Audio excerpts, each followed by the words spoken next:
out. You want to know about a compressor in the effects loop. I want to know if I prefer the compressor in front of the amp or in the effects loop.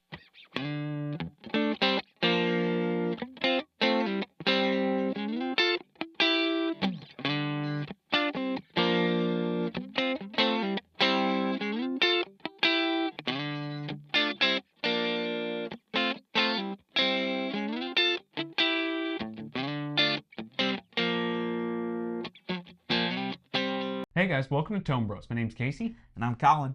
We're going to get started with our current topic of the day, which has to do with the newish, we kind of knew about it. Yeah. The 62 Vintage Reissue Deluxe. Oh my gosh. Man, it took me a minute. It's a brown deluxe. I'm sweating. It's a brown deluxe. I've been watching Cops. Why are you so sweaty? I was watching Cops. Yeah, so they reissued this brown deluxe. Fender's trying to get on everybody's good side by doing some things that are cool. Hey. Anyway. We don't talk about Bruno. We don't talk about Bruno. So I think this is awesome because they needed to bring some of these brown amps back. Don't you think? Do you want my opinion? Yeah. This is the best release Fender has done since reissuing the Tweeds. I'm going to say it. That's dumb. Since reissuing the Tweeds. No. The best. No. Since reissuing the 57 Tweed. Okay. Well, somebody thinks so. This is PC board, right? Yep. The price is right. The price is right. $1,700. Which is crazy because it wasn't that long ago we were talking about the Tone Master. And the Tone Master, Well, yeah. man, the prices on those is not much below the price of this. Which is insane. Well, the reason why is because it doesn't have reverb. Oh my God. That's why the prices? There's no reverb in this amp. No, there's no. So you'd have to run your own reverb pedal or just run like a slapback or something to give you a little bit. When the amp sounds like that, who gives a crap? Yeah. So Who gives a crap? Whenever we went... Who gives a crap? I went to Nashville with my brother. What are you doing here? Look, I'm matchy. Oh my gosh, you are. So we went to Nashville and we played a Brownface Pro. Remember that? Nope. Man, you were playing that Wildwood Strat. I remember that. And we plugged into that Brownface Pro. It was a real vintage one. And that thing sounded amazing. And ever since then, I've kind of thought about it. The one contender I would say that I would think in my head at least that Fender already got beat out. They should probably, like, it's cool that they put this out. I know what you're thinking. It's the Sir Ombre. Yep. Sir Ombre. Does that have an effects loop? I can't remember. I will have it up on the screen here if it does or it doesn't. So that's my one thing with this Deluxe 62. Wait a minute. Ever since we done that effects loop episode, dude, every amp needs an effects loop. I'm on that train. You know why? Because this is why the Tweeds and this Brownface needs an effects loop. No Blackface needs one. Maybe that should have been our topic. Yeah? That should be a topic for another day. The reason why I feel that way, you crank the Tweeds, right? Yeah. So you want the delays and everything after the amp. Yeah. So you want an effects loop, really. Yeah, right. Same with this Brownface if you're running it dirty. I also like to crank my Blackface Deluxes too, though. Yeah, you can. Yeah. You can. Because it's good. And also, it's a sound in the front. Yes. That's a sound. It is a thing, but with the Tweed in the... You know, years ago, you would have said, don't put the effects loop in there because it's not like the original ones. Don't you put that evil in me. So let's go into the, I don't know, pretend world, I guess we're going to call it. Okay. If Marshall came out with a new super bass amp that you love, which, by the way, Marcus King did a rig rundown and they gave, or not gave, but they made him a super bass, and Marshall needs to make that. Yeah. And a modified. If they come, the one with the master super bass. Okay, so that kind of answers some of my question. So if they come out with a new Marshall super bass, would you want it with an effects loop and a master volume? With an effects loop and a master volume? It'd be hard to beat that, dude. You know what I would do? You'd buy one? I'd buy one, and I'd put like a Ruby or a Dream 65 in the effects loop. Yeah. And this guy's all about the 4-cable method. Dude, it changes your life, man. Yeah. Okay. So I think this amp's awesome. I think the price is right. I do think maybe Sir beat him. Sir Ombre beat him. Yeah. And Sir makes good quality amps. It's well made. Yep. The Fender won't hold up as long, and it's about the same price. And the Ombre, you can buy it in a combo just like this, or you can buy it in a head and cab separately. Sir did a better job with it. Yes. I'm gonna say though, this is still the best release as far as Fender amps go. Fender amps. That's what I was talking about. Best release. I thought you said Fender. Well, I did say Fender, but I meant Fender amps. Okay. Best release since the Tweets. Okay. I obviously better than Tone Master. No dissing Tone Master fans, but the speaker thing is what throws me off with Tone Master. And we talked about that too. Yeah. Okay. Do you want to go ahead and move to what's on your mind then? Yeah, but the Brownface Deluxe, it's a banger. Yeah, I agree. It's a banger. It's a banger. It's not the best. I don't know. Maybe it's the best amp they've come out with. And guess what? Volume tone. What else you need? Not much. And the tremolo in that thing, the harmonic trim. Yeah. Killer. Yeah. Gets me hot and bothered thinking about it. Oh boy. Okay, you want to go ahead and move to this on your mind topic? All right. So funny story. I had a gig. Yeah. That may have. Let's just say there was a torrential downpour. I'm pretty sure it rained sideways. I'm pretty sure. So luckily, I did not have my gear out. My gear was. You were just getting ready to load in. Oh, it was still in my truck. I just got there. I was listening because there was a band before us. Funny enough, it was our dad. But he was playing, and I was listening to him. And then I was like, all right, I need to go get my stuff. And then storms rolling in. Yep. Dark clouds are rolling in. Dark clouds. As they say in Texas flood. And it rained sideways. Yeah. The wind was blowing like crazy. It was nuts. So that kind of made me stop and think. What does it mean to be prepared for your gig? So when you say I need to be prepared or I need to make sure I have what I need, what are some essentials? And I'm going to start with a basic one. You need a tarp to cover your stuff. If you're outside. Right.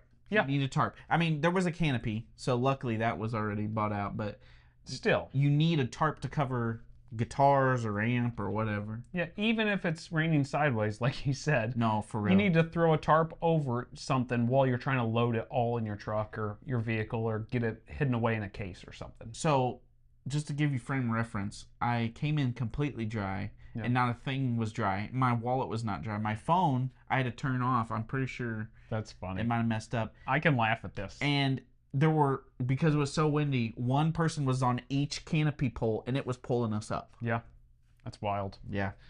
Classic Missouri, am I right? So what does it mean to be prepared? What kind of stuff do you got to have? Yeah, a tarp's a good call. I think you need a tarp, maybe some clips for that tarp. Are we talking about just like weather situations or just in general? Just in general. What does it mean to be prepared? Tarp, okay, for weather. Yep. I think you need backup cables. I think you need backup just about everything. Just about. Just about. I got a backup amp. You know what it is? Pod Express. Yeah, that works. That's a backup. Backup amp. Yeah. It's not backup cables. Go-to. The easy one's backup cables. You need some type of backup amp device if it's a Pod Express or whatever it is, something direct. Like that's fine. Mm-hmm. And then we also need like backup strings. Mm-hmm. That's pretty simple. That's basics. So I'm also thinking, all right, are you a cover band? Are people thinking they're going to shout out songs and stuff? Yeah. Do you need access to Wi-Fi? Right. To search some lyrics, because I can't remember lyrics to save my life. Yeah, especially if it's like a random song that somebody's throwing out to you. Right. So what are some backup essentials like that? I think, like you said, the basic cables.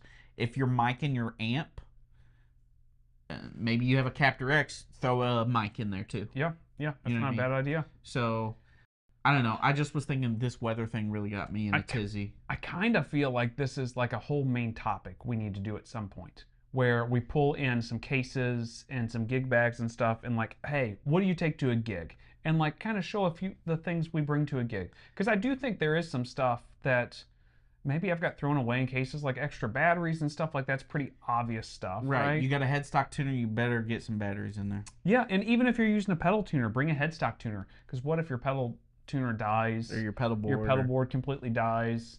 You know, there's a lot of stuff like that. A tarp's a great idea. Yeah, I'm trying to think about other things. You know what a lot of people don't bring, and it amazes me? They don't bring extra, like, an extra long extension cord or any extra extension cords. That's true. It blows my mind how many gigs I go to where the band before me or the band after me is like, man, I need an extension cord for my... Like, you didn't bring an extension cord? Right. You got to have it ready, man. I don't know. When in doubt. Bring a fan. When it's hot, bring a fan. I had backups for my backups, man, for this gig. Yeah. I thought it was going to be so hot. I thought I was going to be sweating all in the creases of everything. Yeah. And then due to downpour, it got crazy. Yeah. It was nuts.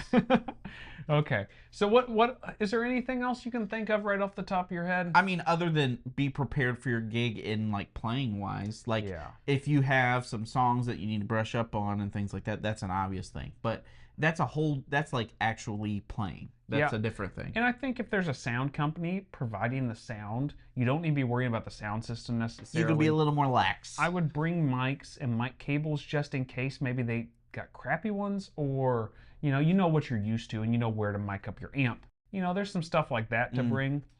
But if you're bringing your own sound stuff, you probably need a backup for that too. Just in case. Which is crazy. Yeah. Stinks.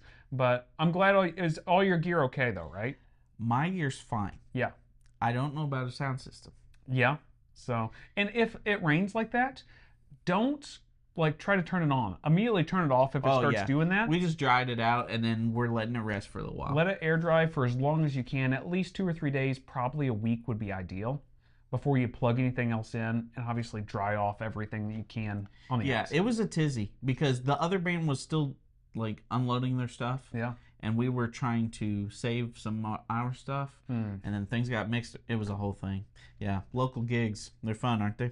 Man, what are you going to do, though? It happens sometimes. Yeah, it happens. So you will go ahead and move into this main topic? All right, this is a main topic. I know you guys, you're probably thinking, are these guys done with effects loops yet? The answer is no. No. I think we've unlocked Pandora's box. You have, certainly. You were just talking about putting effects loops in every amp that comes out. I'm thinking about it. So I've got to figure it out. You want to know about a compressor in the effects loop. I want to know if I prefer the compressor in front of the amp or in the effects loop. That's the big thing I want to know. My thing is I want to know, like, I like preamp style stuff, you know, and I'm trying to figure out, does it sound better in the effects loop or in the front? Kind of like an EP, because you think of an Echoplex. Yeah. That would probably sound good in an effects loop, right? Well, like that type of preamp. So we're going to test it out. Okay. You can be quiet and we'll figure it out. Sounds good. Well, we'll get everything all situated, and yeah, we'll run it in front, then we'll run it in the effects loop and see what we think. We're going to try it. All right, guys, I'm back here with you. So I've got Collin's Strat here. We're running in the pedal board you guys can see into the 2-rock, and that goes in the Captor X with the cab you guys see up above. So you can tell the pedal board is like a little bit out of order from what I would normally do. We've got a delay before the compressor and before this boost. We've got it set up this way. Listen, we makeshifted it, okay? It's makeshift. It's making it careful, shift. careful. I know. So all we're worrying about is compressor. Yeah, compressor. Okay, so don't even worry about the front. Well, and you said the Zio also, right? Oh, yeah. The last 2 pedals. Yeah. That's all you got to worry about. Which really, we didn't even need to show them the front half of the board, but no, it's neither here nor there. Yep. You know, read it and weep. My goodness, he's on one today. Okay, so let's play this thing. This is all going straight into the front end of the amp. And let's get a little compression going. Front of the amp. And the old 2-rock clean. Yeah, clean. So, stock, bass, tone. That's what I'm trying to find. There we go. Bass, tone. Here we go.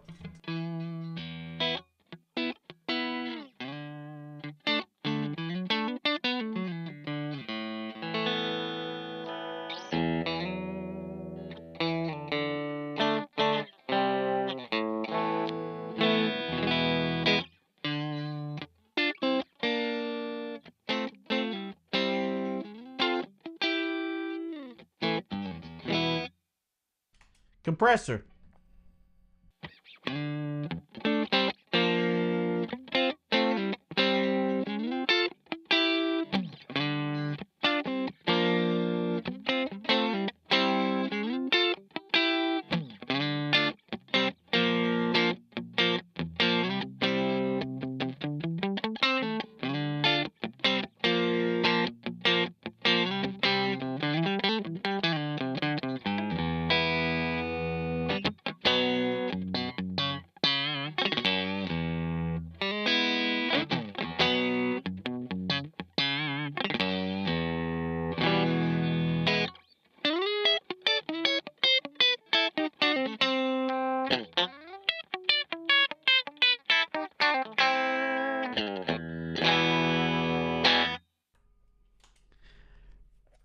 Sound 1. That's a compressor in the front.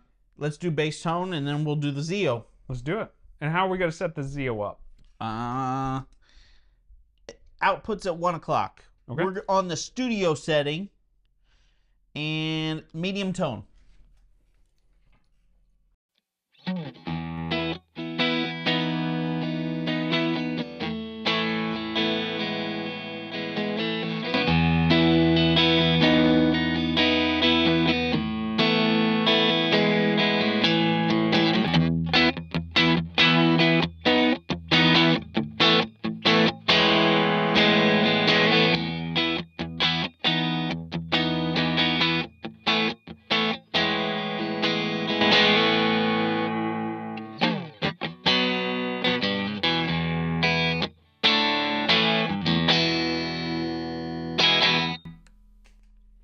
All right. Let's flip this thing around, throw them in the effects loop. Effects loop time. Here we go.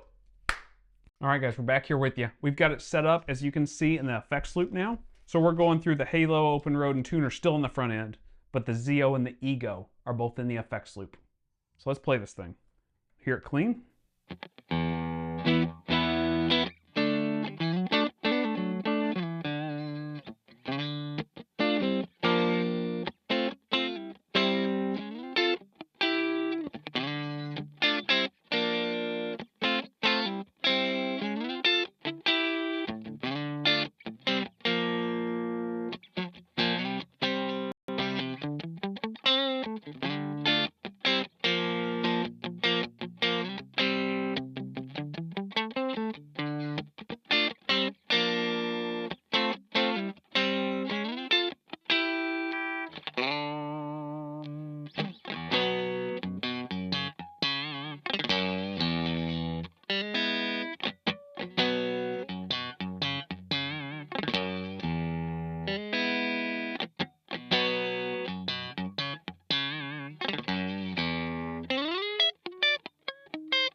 Okay. Huh. It wasn't near as pronounced, was it? What? It didn't feel as pronounced playing it. In the effects loop? Yeah. Oh, I thought it squashed your signal. I thought it squashed the signal, but it didn't feel. I don't know. It felt. It sounded more anemic. Yeah. You know? I thought the same thing. That's just me. Yeah. Okay, let's hear the Zio then.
Huh. Kind of interesting, huh? What's your thoughts? I wish we would have done it dirty. Okay.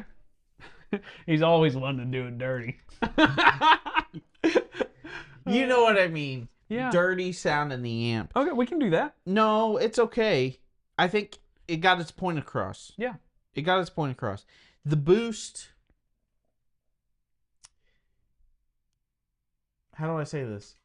The boost imparts its character more in the effects loop. Yes. and doesn't push the amp into submission. It just makes it a different sound. Yeah.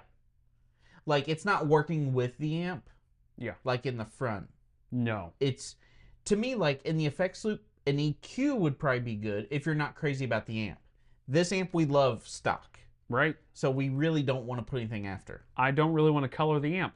So that's my opinion on it. If it's a sound that you like, don't put something other than the EQ in the back. I mean, besides delay and all that. Yeah, if it's a sound you like, maybe don't put anything in the back except for delays and modulation stuff. And if it's a sound you don't like, that's whenever you can use that effects loop with an EQ or it needs tweaked or something. A preamp or something. And yeah, you can't tweak it out of the front end. But that's my opinion on it. I like the Zio much more in the front end of the amp. Much more. I like the compressor way more in the front. I like the compressor more in the front, and I thought I was going to like it at the end, because my initial thoughts is it's kind of like a mastering studio tool, and I'll probably want the compressor in the effects loop, you know, with the delays and stuff, but I don't. I think, my opinion, that Ego is great for a compressor on the recorded sound. Yeah. Not with the amp. Yeah. It's not going to master the amp. Right. It's going to master the recorded sound. Put a compressor on the sound, yep, not the amp. That makes sense. I think I learned something today. Yeah. To me, if you like the amp and there's an effects loop, don't put anything but an EQ, modulation, and delay, and reverb. Or a 4-cable method where you're right. Where you're bypassing changing the preamp. Yeah, thing. yeah. But at least for us. For us, right? Yeah. If you like the amp, maybe don't mess with it. Yeah. I'll be curious to hear what you guys think down below, and then also I'm gonna be curious to hear this thing back. I was about to say it'll sound different out there. I got a feeling whenever we go back and listen to it recorded, maybe it'll be a little bit different, but I don't think our opinions necessarily will change. We'll see. I don't know.